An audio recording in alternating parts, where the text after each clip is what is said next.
오늘은 고난과 박해를 이기는 능력이라는 제목으로 함께 하나님의 말씀을 나누고자 합니다. 우리 오늘 본문의 말씀 다들 익숙하신 말씀이죠. 특별히 이 세족식이라는 우리의 제목으로 우리가 익히 알고 있는 본문입니다. 이제 3년간, 지금 이 시점을 잘 생각해 보세요. 3년간 함께했던 이 제자들, 이 함께했던 이 시간들이 거의 끝나가기 직전의 시간입니다.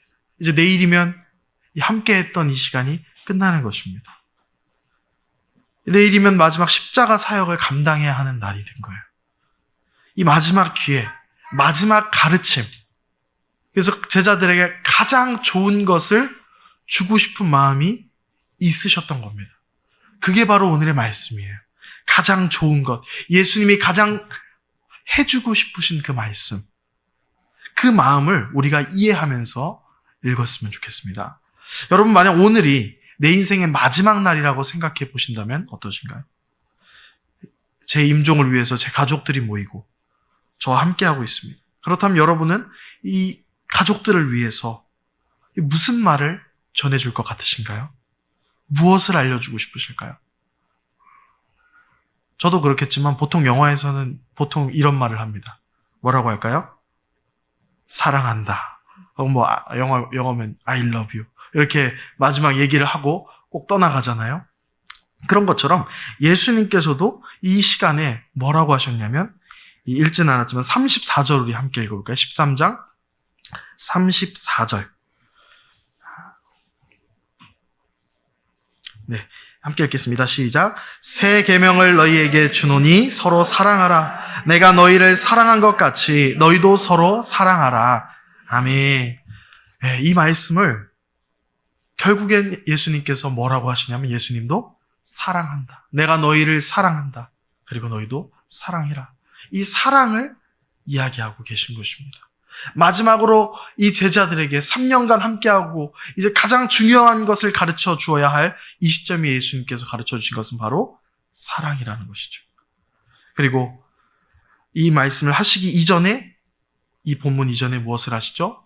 수건을 두르시고 물을 떠서 제자들의 발을 씻겨주십니다. 말로만 사랑을 가르쳐 주신 것이 아니라 몸으로 어떻게 사랑하는지를 가르쳐 주시고 이 제자들에게 본을 보여주시고 이 확실한 현장 학습을 시켜주신 것입니다. 이렇게 해라. 내가 주와 또는 선생이 되어 내가 훨씬 더 귀한 자일지라도 낮아져서 너희의 발을 씻었던 것처럼 그러한 자세를 가지고 너희가 사랑해야 한다는 것을 말씀해 주시고 계십니다. 그리고 그 목적을 확실히 알려주고 계시는데요. 15절에서 17절 말씀을 이건 제가 읽어드리겠습니다. 내가 너희에게 행한 것 같이 너희도 행하게 하려 하여 본을 보였노라. 내가 진실로 진실로 너희에게 이르노니 종이 주인보다 크지 못하고 보냄을 받은 자가 보낸 자보다 크지 못하나니 너희가 이것을 알고 행하면 복이 있으리라. 아멘. 이 서로의 발을 씻어주는 것이 상징하는 것이 무엇일까요? 서로를 향한 사랑과 희생, 봉사, 이것들을 상징하는 것입니다. 예수님께서 이 교회의 앞으로 지도자가 될, 이 리더들이 될 이 제자들에게 교회를 세워나갈 가장 귀한 본이 무엇인가?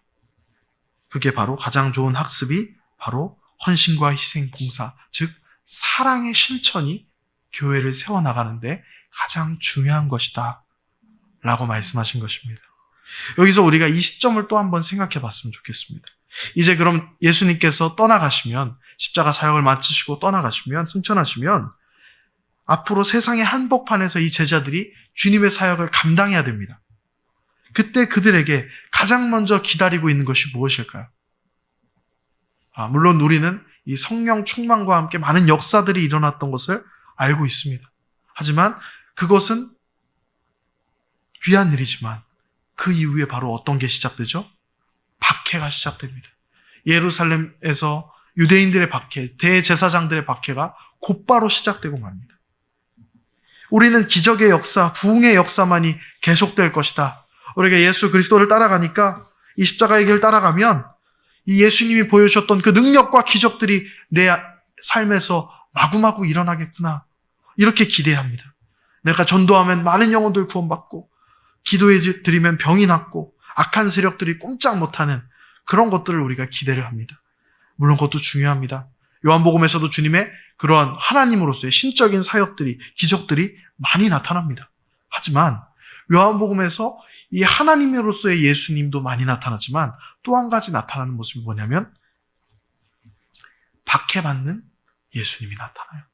계속해서 바리새인, 서기관, 대제사장, 사두개인 등 수많은 기존 세력들에게 공격받으시고 고난받으시는 예수님의 모습이 나타나 있어요.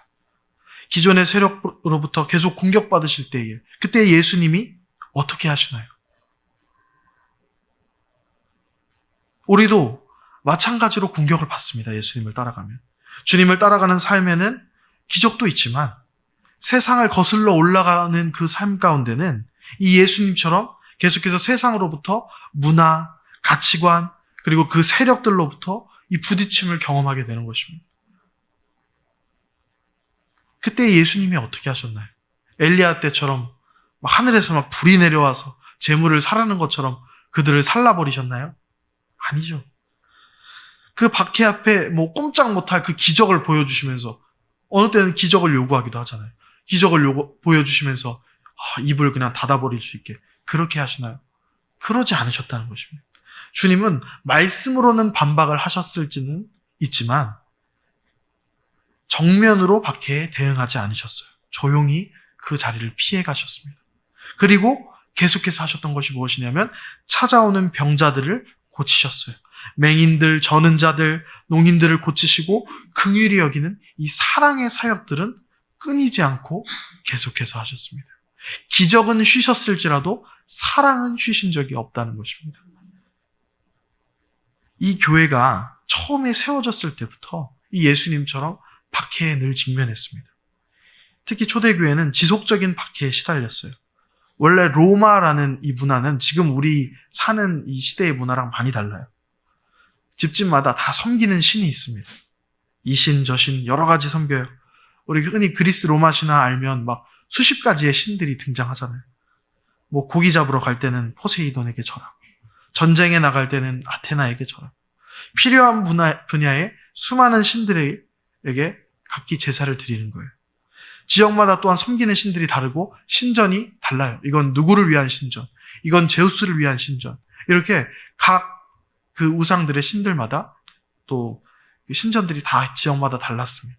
그럼 거기서 그 지역에 사는 사람들은 거기에 가서 제사를 드리는 것이 그 지역의 마땅한 의무처럼 받아들여졌어요. 그런데 그리스도인들은 어떻게 하죠, 거기서? 그 제사를 드리러 가나요? 이제 안 갑니다. 유일하신 신은 오직 하나님 한 분뿐이시다 라고 하고 거기에 가서 제사를 안 드리니까 박해를 많이 받습니다. 너는 우리 지역에 살 자격이 없다. 넌 도대체 이상한 신을 가지고 와서 왜 그러느냐. 남들은 이 신 섬기고 저 신 섬기고 다 섬기는데 왜 너는 그래 네 섬기는 신은 그렇다 치는데 왜 우리 섬기는 신은 아니라고 하느냐. 이렇게 박해를 많이 받게 되는 것이죠. 그때의 그 박해 가운데서 그리스도인들이 한 것이 무엇이었을까요? 세력을 모아가지고 싸웠을까요? 아닙니다. 그들이 했던 것은요, 계속되는 사랑의 일들이었어요. 버려지는 아이들, 아무도 관심 갖지 않는 아이들을 돌보고 그들이 속한 각 가정에서 믿지 않는 남편들을 위해서 더욱 희생하고 헌신하고 그 공동체 안에서 다른 사람들과 다르게 가장 희생적인 사람으로, 가장 사랑이 많은 사람으로 살아갔습니다. 여러분, 당시 로마는요, 아이들을 유기하는 것이 조금도 죄악시 되지 않았어요. 우리는 지금 누가 만약 아이를 버렸다 하면 뉴스에 크게 나오고 대서특필이 되잖아요. 거기서는 2000년 전 로마는 아이들을 버리는 것은 아주 평범한 일입니다. 심지어 그 당시에 편지가 발견됐는데 거기서는 군인인 남편이 멀리 있는 아내에게 혹시 딸을 낳으면 갖다 버리시오. 이렇게 자연스럽게, 그게 심각한 얘기도 아니고 여러 가지 일상의 얘기들 하다가 자연스럽게 혹시 딸 낳으면 갖다 버리시오. 이렇게 써 있다고 합니다. 그만큼 그 당시에는 신생아를 버리는 것은 굉장히 흔한 일이었고 아무런 도덕적인 책임이나 그런 어려움이 동반되지 않았던 일이에요. 그런데 그리스도인들은 그 아이들, 버려져서 맹수의 밥이 되거나 차갑게 식어져가는 그 아이들을 주어서 자기 자식처럼 키웠습니다. 그때에는 그 아이들을 줍는 사람들은 딱 한 부류밖에 없었어요. 어떤 부류들이냐면 그 아이를 줍는 것은 그 아이를 주어서 노예로 기르는 사람들. 그 사람들 말고는 버려진 아이들이 구조되는 일은 없었습니다. 그런데 그 버려지는 아이들을 구조하는 게 그리스도인이었어요. 그들은 노예로 쓰려고 하는 것이 아니라 내 자녀를 키우기 위해서 그 아이들을 구조했습니다. 또한 정말로 그때 당시 노예들은 정말 아무런 인권이 없어요. 뭐라고 불렸냐면 움직이는 재산이다. 이렇게 표현이 되었습니다. 그냥 물건 취급하던 노예들이었지만 교회 안에 있는 공동체인 그들에게는 노예가 교회 공동체 안에 들어왔다 할지라도 똑같은 대우를 해줬어요. 이것은 그때 그 어디에서도 없던 대우입니다. 평생 멸시와 괄시를 받았던 사람들이지만 교회 안에서는 사랑하는 형제로 사랑을 받을 수 있는 곳. 그곳이 바로 교회 공동체였습니다. 이렇게 교회는요, 시작부터 사랑으로 시작됐어요. 그러니까 어떤 사람들은 저것들이 이상한 종교에 빠졌다. 이 미친 것 같다. 어떤 관료들은 그들이 이 로마의 풍습을 어지럽힌다 해서 더욱 박해하기도 했습니다. 하지만 그 삶을 보고 많은 사람들이 그 희생의 삶, 사랑의 삶을 보고 이 교회에 관심을 가지기 시작했어요. 왜 저들은 남들이 관심 갖지 않는 소외된 자를 왜 데려오는가? 왜 섬기는가? 왜 저들은 박해받으면서도 사랑의 실천을 멈추지 않는가? 이 관심을 가지기 시작했던 것입니다. 초대교회에서는 지금처럼 나가서 대놓고 전도했다는 기록이 전혀 없습니다. 전도를 안 했어요. 오히려 예배에 외부인들이 올까봐, 여기 집사님들 많이 계시죠? 집사님들이 뭘 하냐면 외부인들이 오는지 봐서 못 들어오게 하는 거예요. 서영집 집사님은 우리 교인이니까 오고, 김말숙 이 사람은 우리 교인 아니니까 들어오시면 안 됩니다. 이렇게 철저히 허락된 자들만 들어오게끔 집사님들이 지키고 있었어요. 예배에 참석하기 위해서는 길게는 3년씩 이 세례 교육을 받으면서 자신을 지도해주는 신앙의 선배에게 많은 것들을 교육받고 또 삶이 정말로 그리스도인으로 바뀌고 있는지를 확인까지 받아서 이 증명이 돼야 세례를 받고 이제 예배에서 성찬에도 참여할 수 있는 그런 자격이 주어졌습니다. 들어오기가 정말 까다로운 공동체였어요. 그런데도 교회가 성장이 멈추지 않았습니다. 대대적으로 전도하고 홍보하지 않아도 끊임없이 예수님의 생명이, 그 사랑이 삶에서 보여지니까 성장이 멈추지 않는 거예요. 그들이 예배의 뜨거움이 식지를 않는 거예요. 그 예배에 참석하기 위해서 그 많은 훈련의 시간들이 있고 사모하는 마음으로 여기까지 오고 자신의 삶을 철저하게 바꿔나갔던, 그래서 얻은 이 예배의 자리, 성찬의 자리인데 그들이 쉽게 뜨거움이 식을 수가 없었던 것이죠. 주변의 박해 가운데서도 지켜낸 이 자리. 그러니까 정말 간절한 마음으로 나오게 됐던 거예요. 이렇게 성도들은요, 예수님이 가르쳐 주신 서로 사랑, 이것을 통해서 고난과 박해를 넉넉히 이겨나갔습니다. 당장 내일의 십자가가 있는 예수님, 피가 튀고 살이 찢어지는 이 채찍을 앞두고도 예수님께서는 오늘 사랑을 실천하시고 우리도 그렇게 하라, 이렇게 말씀하십니다. 이 사랑을 실천했던 그 초대교회 성도들을 보면서 우리가 예수님을 많은 사람들이 볼 수 있었던 것처럼 남편들이 또 놀라기 시작했습니다.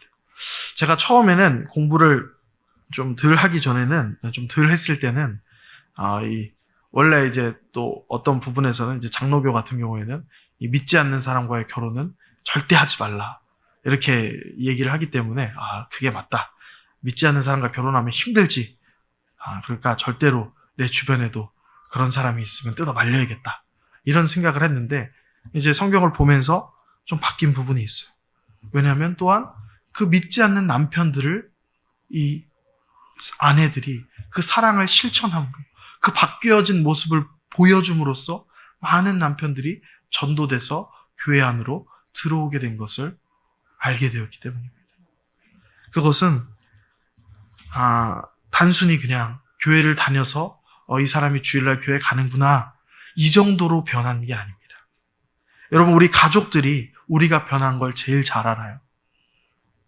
내가 교회 다니면서 가족에게 더 소홀해지나, 삶에서 정말 뭔가 바뀌어지는 모습이 있나, 가족들이 더 말은 안 하지만 유심히 보고 있는 것입니다. 그들이 보고, 예를 들어서 교회를 가는데 맨날 짜증내는 거는 더하고 이게 삶에서는 전혀 본이 안 되네. 그러면 어떻게 될까요? 그러면은 그 가족들이 예수님 믿는 거 별거 아니구나, 이렇게 보여지게 되는 거죠. 하지만 이 사랑을 실천했던 그 성도들이 삶이 정말 바뀌는 걸 보면서 나에게 대한 사랑까지도 이렇게 바뀔 수가 있구나, 삶이 이렇게 바뀔 수가 있구나, 이런 모습들을 보게 되면서 거기서 수많은 전도가 일어났던 것입니다. 물론 이 바뀐다는 게 특히 가족들에게 어려운 거예요, 사실. 다들 잘 아시잖아요. 가족들에게 하루아침에 바뀐다는 건 어려운 일입니다. 하지만 가족들이 지켜보고 있다는 것을, 말은 안 해도 분명히 지켜보고 있다는 것을 우리가 알고, 내가 정말 가장 가까운 가족들 안에서도 사랑을 실천해야 되겠구나, 이것을 우리가 함께 또, 혹시 이 가족들 중에 아직 주님을 만나지 않은 형제들이 있다면, 또 가족들이 있다면 우리가 이 마음을 가지고 또 삶에 적용을 해봐야 되겠습니다. 우리가 일주일 동안 귀한 말씀을 많이 들었어요. 영적인 것들이 내 속에 채워져야 된다는 이 김혜수도 전사님의 이 귀한 말씀도 있고, 또 윤득 전사님 항상 깨어 기도해야 한다는 귀한 말씀도 있었습니다. 이 모든 것들이 중요하지만 결국 그 말씀이 삶에서 이 예수님의 사랑의 모습으로 나타나는 것이 가장 중요한 것입니다. 예수님께서도 가장 큰 계명 뭐라고 하셨죠? 마음을 다하고 뜻을 다하고 힘을 다하여 주 너의 하나님을 사랑하라. 또한 둘째도 그와 같으니 내 이웃을 내 몸과 같이 사랑하라. 아멘. 우리가 이 실천까지 가야 된다는 것입니다. 매일 성전과 이 예배, 기도의 자리를 지키는 것도 중요하지만 내 삶의 영역에서 이 실천하는 것이 더 중요하다는 것이죠. 예수님의 이 십자가의 희생을 생각하면서 우리가 한번 결단해보자고요. 영혼들을 더 한번 품어보자고요. 하루아침엔 안 되겠죠. 이 얄미운 내 남편, 얄미운 내 아내, 얄미운 내 자녀, 내 직장 동료들, 이거 하루아침에 품어주는 거 쉽지 않습니다. 나를 힘들게 하는 자들 품는 거 너무나 어렵습니다. 하지만 그렇다고 해서 포기하고 사는 것과 실천하기 위해서 자신과의 싸움을 매일 싸우는 사람의 삶은 시간이 지날수록 달라지기 마련입니다. 좀 더 사랑해 준다고 해서 곧바로 그 사람 변하지는 않아요. 오래 걸릴 수 있습니다. 기적처럼 하루아침에 바뀌지는 않지만 그래도 오늘 한 발자국 더 섬겨주시기 바랍니다. 내일 실패하면 포기하지 말고 모레 다시 도전하고, 그것이 안 될 때는 이 한계를 붙잡고 겸손케 하시는 하나님께 감사하고 다시 성령의 능력을 강구하면서 기도하시기 바랍니다. 그렇게 1년이 지나고 10년이 지났을 때에 분명히 나를 통해서 예수님의 모습을 보게 되는 우리의 가족들과 주변의 사람들이 생길 줄 믿습니다. 사단이 계속해서 이것을 방해하겠지만 우리가 주의 말씀을 붙잡고 승리하는 자리로 가기를 원합니다. 우리 마지막으로 이렇게 한번 따라서 외쳐보겠습니다. 사랑과 섬김으로 반응하자. 사랑과 섬김으로 반응하자. 예수 그리스도의 본을 따르자. 예수 그리스도의 본을 따르자. 아멘. 이렇게 다짐하시면서 기도하시며 전진하시는 여러분들이 되시기를 주님의 이름으로 축복합니다.